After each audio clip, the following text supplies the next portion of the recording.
हमारे चैनल श्री जी माधुरी में आप सभी का स्वागत है। आज वैशाख मास महात्म्य के अध्याय 9 की कथा कहेंगे। पिछली वीडियो में अध्याय 1 से लेकर अध्याय 8 तक कथा कही है, आप लोग उसे भी अवश्य सुनें। वैशाख महीने की पूरे महीने की अध्याय की कथा कहेंगे, अध्याय 30 तक की आप लोग पूरा अवश्य सुनें। पूरी कथा अवश्य सुने, तभी इसका उत्तम फल मिलता है। वैशाख मास अध्याय 9 की कथा। थल से पूछने लगा कि हे विभु, जब कामदेव जल गया तब उसकी उत्पत्ति किसी से हुई और कर्मवशात उसे कौन कौन से दुख भोगने पड़े। हे ब्राह्मण, मुझे इस बात के सुनने की बड़ी ही अभिलाषा है। ऐसा कहकर मेरा संदेह मिटाइए। यह सुनकर श्रुत देव कहने लगे कि मैं स्वामी कार्तिकेय के जन्म की कथा कहता हूँ। इसके सुनने से सब पाप नष्ट हो जाते हैं। यह कथा यश को बढ़ाने वाली, पुत्र देने वाली, धर्म करने वाली और संपूर्ण रोगों का नाश करने वाली है। हे राजन, जब महादेव जी ने कामदेव को भस्म कर दिया तब कामदेव की स्त्री रति अपने सामने अपने पति को भस्म हुआ देखकर शोक से मूर्छित हो गई। जब 2 घड़ी पीछे चेत हुआ, उसको होश आया, तब अनेक प्रकार से विलाप करने लगी। उसके विलाप को सुनकर सारा तपोवन दुखमय हो गया और रति ने विचार किया कि मैं भी चिता में जलकर शरीर को त्याग कर दूंगी, शरीर का त्याग कर दूंगी। यह विचार करके उसने अपने पति के मित्र वसंत को उसकी अंतिम क्रिया करने के लिए बुलाया। इस तरह जब वह वीर पत्नी चिता बना रही थी तब वह भी आ पहुंचा। वह रति को देखकर डर के मारे क्षण भर मूर्छित हो गया। फिर अनेक भांति से रति को समझाने लगा और बोला, हे भद्र, मैं तेरे पुत्र समान हूँ। मेरे होते हुए तुम्हें ऐसा करना अनुचित है। शरीर का त्याग अथवा आत्मघात करना धर्म का हेतु नहीं। इस प्रकार जब बहुत समझाने पर भी रति ने अपना शरीर रखना ना स्वीकार किया तो उसकी दृढ़ता देखकर वसंत ने नदी के तट पर चिता बनाई और रति गंगा में स्नान करके संपूर्ण क्रियाकर्म से निश्चिंत होकर सब इंद्रियों को रोक और मन को आत्मा में लीन करके चिता पर चढ़ने को उद्यत हुई। तब आकाशवाणी हुई कि हे कल्याणी, हे पति के अत्यंत प्रेम से मेरे चित्त को रखने वाली, तू चिता में प्रवेश मत कर। तेरा चित्त तेरे पति में है, तू चिता में प्रवेश मत कर और तू चिंता नहीं कर। तेरा पति महादेव जी और यदुवंशी कृष्ण भगवान से पुनः पैदा होगा। ऐसे क्रम से 2 जन्म होंगे। तब दूसरे जन्म में श्री कृष्ण से रुक्मणी के गर्भ से तेरा पति होगा। उसका नाम प्रद्युम्न होगा। तो ब्रह्मा जी के श्राप से संबर के घर में निवास करेगी। वही प्रद्युम्न नामक तेरे पति से तेरा समागम होगा। ऐसे कहकर आकाशवाणी अदृश्य हो गई। जब रति ने यह बात सुनी तब मरने के लिए वह उद्यत नहीं हुई। रति ने चिता में प्रवेश नहीं किया। पीछे जिनके स्वार्थी सिद्ध के लिए महादेव जी द्वारा कामदेव भस्म हो गया था, वे सब देवता बृहस्पति, इंद्र और अग्नि को आगे करके रति ने अदृश्य होकर कहा और महान वरदान देकर उसकी शांति की। कहा, हे कामप्रिय, अब से तेरा पति अनुग कहलाएगा और अंग वालों की तरह मरा हुआ दिखाई देगा। ऐसे यूं अनेक प्रकार समझा बुझाकर उपदेश करने लगे कि तेरा पति पूर्व कल्प में सुंदर नाम का राजा था। उस जन्म में भी तू उसकी पत्नी राजशंकराणी हुई थी। इसी से तेरी यह दशा हुई है। अब तू वैशाख मास में मंदाकिनी नदी में प्रातःकाल स्नान करके मधुसूदन भगवान का पूजन करो और उनकी दिव्य कथा सुनकर तथा हे भावनी तू अशून्य शयन नाम का व्रत प्रारंभ करो और भगवान विष्णु की पूजा करो। हे भद्रे, वैशाख में इस धर्म के करने से और इसी व्रत को अनुष्ठान करने से तेरा पति तुझे अवश्य मिल जाएगा, इसमें कोई संशय नहीं है। रति को ऐसा वर देकर सब देवता अपने अपने स्थान को चले गए और कामदेव की स्त्री भी देश से निर्वत हो गई।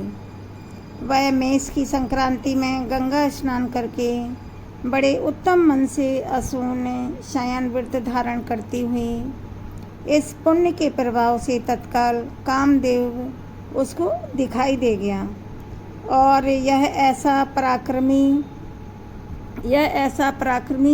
व्रत ही है। वैशाख मास में इस व्रत करने से इसके पराक्रम को कोई भी नहीं रोक सकता। यह पूर्व कल्प में भी बड़ा धर्मपरायण राजा था, किंतु इसने वैशाख मास में कर्तव्य धर्म नहीं किए थे। इसीलिए कामदेव यद्यपि परमात्मा का पुत्र था तो भी अंगहीन हुआ। यही वैशाख में मेष की संक्रांति को व्यर्थ खोने का फल है, जो देवताओं को भी भोगना पड़ा है।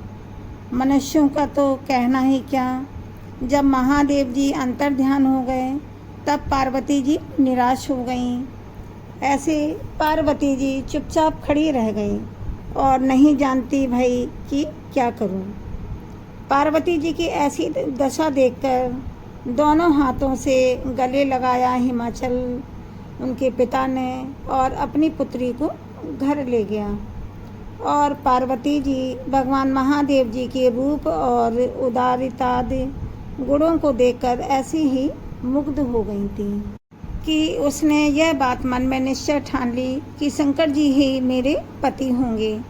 ऐसा दृढ़ व्रत धारण करके शंकर जी में मन लगाकर गंगा तट पर जाकर तप करने लगी। माता पिता तथा कुटुंबियों ने बहुत समझाया पर एक भी बात नहीं मानी। अन्न खाना छोड़ दिया, बड़ी बड़ी जटाएं बढ़ गईं। यूं ही सहस्त्र वर्षों तक महालिंग का पूजन करती रहीं। तब महादेव जी सायंकाल के समय ब्रह्मचारी वेश धारण करके उनके सामने उस पड़ कुटी पर आए और अनेक प्रकार से परीक्षा करने लगे कि इसकी प्रीति मुझ में दृढ़ है या नहीं। परीक्षा लेकर बोले कि हे बद्री, तेरी जो इच्छा है वही वर मांगो। तब माता पार्वती जी बोली, हे रुद्र, मैं यह वर मांगती हूँ कि तुम मेरे पति हो। तब ऐसा ही हो। वर देकर सप्त ऋषियों को बुलाया। वे आकर हाथ जोड़कर आगे खड़े हुए। तब ऋषियों की आज्ञा देकर कहा कि तुम कन्या के पूछने के निर्मित हिमालय के पास जाओ। भगवान की ऐसी आज्ञा पाकर कन्या के लिए हिमाचल के घर गए। आकाश मार्ग से चले। उनके चलने से 10 दिशाएं प्रकाशित हो गईं। इनने ब्रह्मवेत्ता सप्त ऋषियों को आते देखकर हिमाचल उठकर आदर पूर्वक ले आए और सबकी विधिवत पूजा की। जब सुख से वे आसन पर बैठ गए तब हिमाचल ने पूछा, हे महाराज, मैं धन्य हूँ, आज आप मेरे घर पधारे। ऐसे मैं कृत हुआ। आपके आवागमन को मैं अपने पूर्व जन्म के पुण्यों का फल मानता हूँ। पूर्ण मनोरथ महात्माओं के कृत्य हम सरीखे नहीं जानते हैं। आप अपने आने का कारण बताइए। जो आपकी आज्ञा होगी सो मैं करूँगा।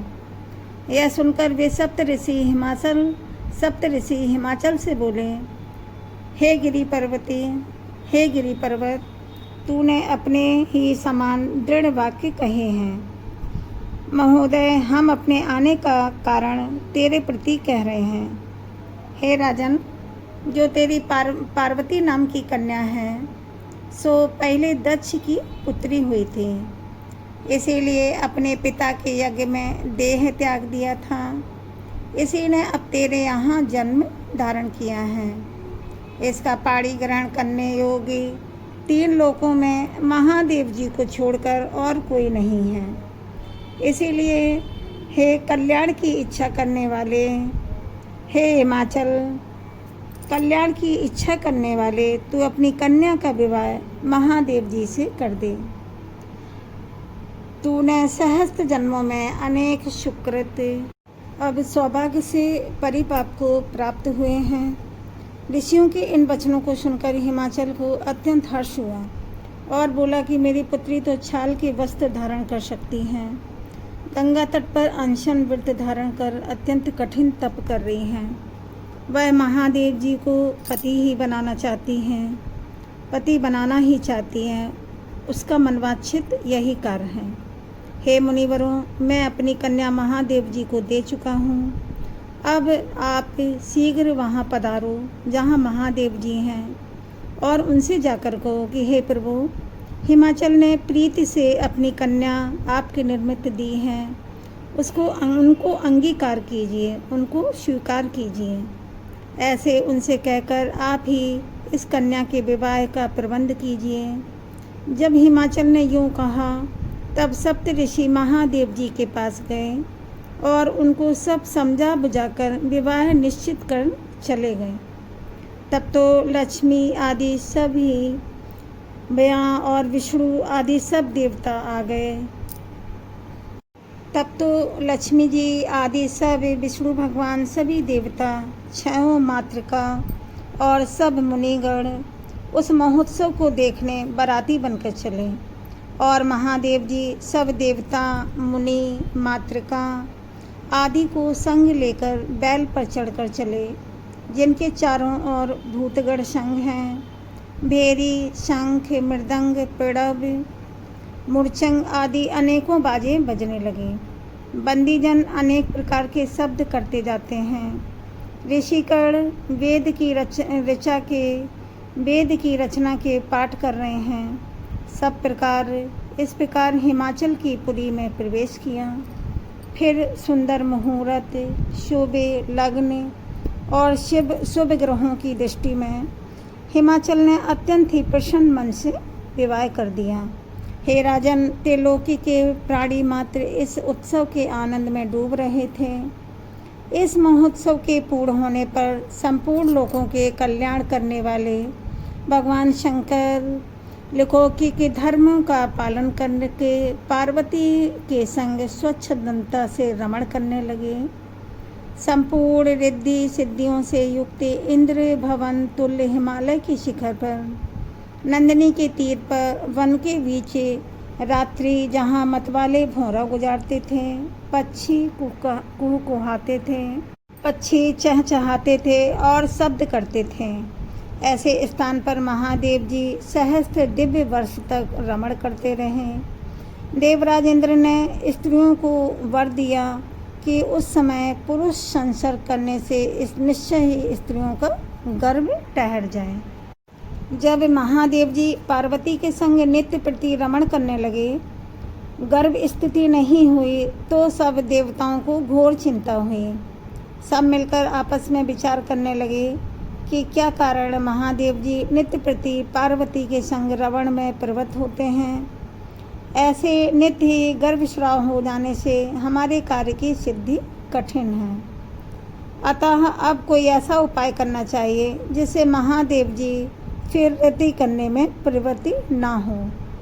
ऐसा कहकर थोड़ी देर तक विचार करते रहें कि क्या करें, और फिर निश्चय हुआ कि इस कार्य को अग्नि देवता ही कर सकते हैं। इसीलिए अग्नि का अत्यंत सम्मान करके कहने लगे, हे अग्नि, तू ही देवताओं का मुख है, तू ही बंधु है और अब तेरे ही हाथ में सब बात है।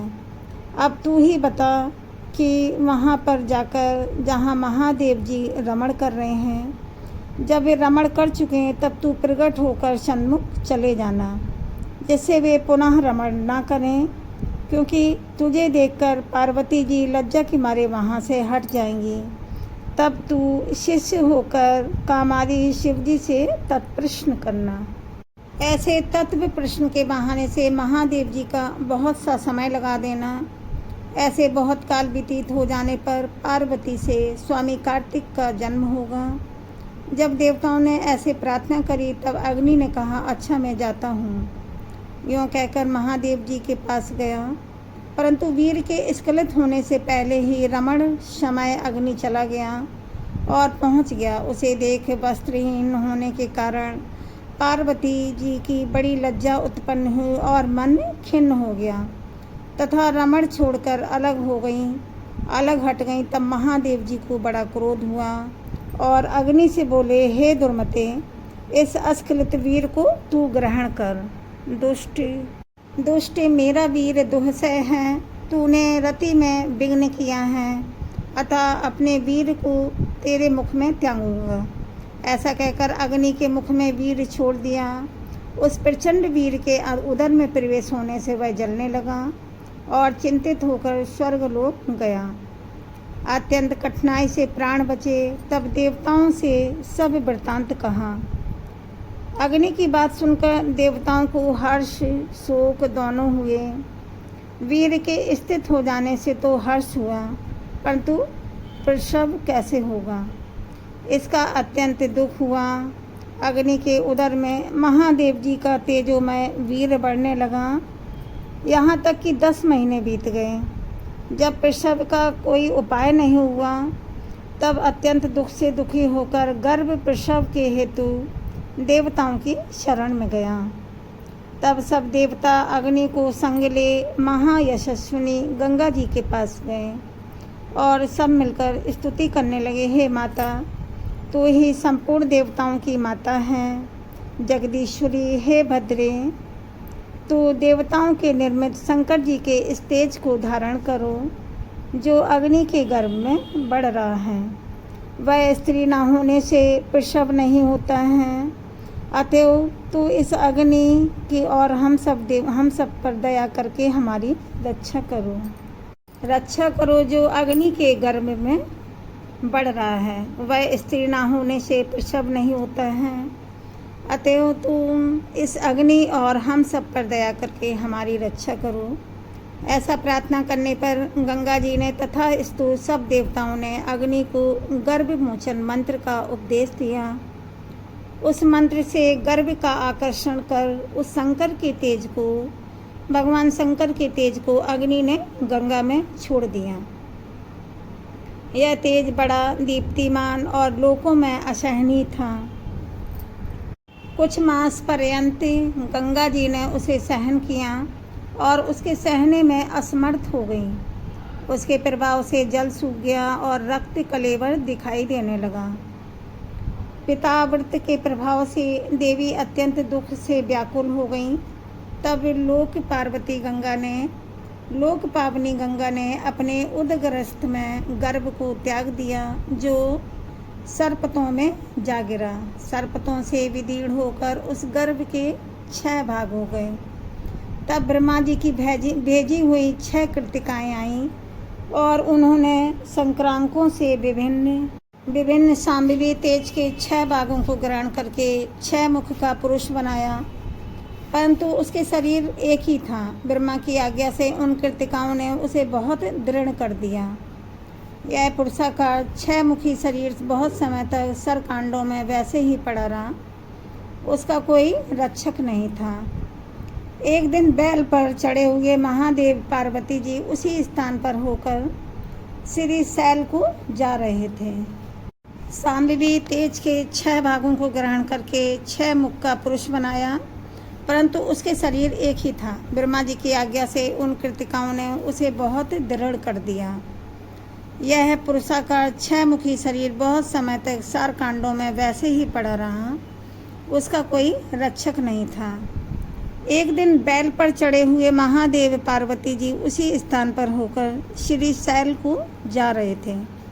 उस समय पार्वती के स्तनों से दूध की धार ढरकने लगी और वे विस्मित होकर महादेव जी से बोली, है महाराज, अकस्मात मेरे स्तनों से दूध की धार बहने का क्या कारण है? हे विश्वात्मन, इसे बताइए। तब महादेव जी बोले, हे देवी, जो कुछ मैं कहूँ तुम सुनो। तेरा पुत्र यहीं नीचे पड़ा है। एक समय तू और मैं रमण कर रहे थे, जब तक वीर स्खलित नहीं होने पाया था कि इतने में ही अग्नि आ गया तो उसे देखकर लज्जा के मारे हट गई। तब मैंने क्रोध में वह वीर अग्नि के मुख में छोड़ दिया। जब वह उसे सहन नहीं कर सका तब उसने देवताओं की कृपा से गंगा में छोड़ दिया। जब गंगा जी भी जलनर होने लगी तब उसने सरकंडों में छोड़ दिया और वहाँ सरकंडों में उसके 6 भाग हो गए और 6 मातृकाओं ने आकर उसे दृढ़ कर दिया। उसकी पुरुष की साई आकृति हो गई है। उसी को देखकर तेरे स्तनों में से दूध टपकने लगा है। इसका पराक्रम भगवान विष्णु के समान होगा। तुम इसका पालन पोषण करो। यही तेरा औरस पुत्र है। इसे उठाकर शीघ्र ले चलो। इसके द्वारा तेरी बड़ी प्रशंसा होवेगी। महादेव जी की बात सुनकर माता पार्वती ने शीघ्र ही उस बालक को उठा लिया और अपनी गोदी में बिठाकर स्तनपान कराने लगी, दूध पान कराने लगी। महादेव जी के बताने पर देवी पुत्र स्नेह में तत्पर हो गई और महादेव जी के साथ कैलाश पर्वत को गई। इस प्रकार पुत्र का लालन पालन करती हुई देवी अत्यंत संतुष्ट हुई। हे राजन, यह कुमार के जन्म की कथा मैंने तुम्हारे सन्मुख कही है। जो इसे नित्य प्रति सुनते हैं उनके पुत्र पौत्रादि की वृद्धि होती है और उनका वंश युगों युगों तक चलता है। इसमें कोई संदेह नहीं है। महादेव जी अपरमता से उसके जानने में अत्यंत कष्ट हुए हैं। जो प्रीतिपूर्वक वैशाख के धर्मों का श्रवण करते हैं उसके बराबर कोई नहीं है। इसीलिए वैशाख मास में किए हुए धर्म ही संपूर्ण पापों का नाश करने वाले हैं। इसमें धर्म करने से स्त्रियों का विधवा योग मिट जाता है और बड़ा पुण्य होता है और संपूर्ण प्रकार की संपत्तियां मिल जाती हैं और सुख संपत्ति वैभव की प्राप्ति होती है।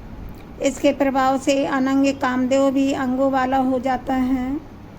जो लोग इस मास को बिना स्नान किए या बिना दान किए बिता देता है उसे बहुत से धर्म करने पर भी अनेकों दुख भोगने पड़ते हैं।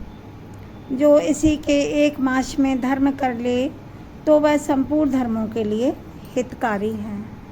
वैशाख मास अध्याय 9 का समापन हुआ। अब कल अध्याय 10 की कथा कहेंगे। वैशाख मास अध्याय 10 की कथा कहेंगे। आप लोग इसे भी अवश्य सुनिएगा। वैशाख मास महीने की पूरे महीने की कथा कहेंगे। आप लोग प्रतिदिन इस कथा को सुने। बोलो भगवान विष्णु माँ लक्ष्मी माता की जय। वीडियो को लाइक करें, शेयर करें, चैनल को सब्सक्राइब करें और कमेंट में हरि विष्णु लक्ष्मी लिखें। राधे राधे दोस्तों।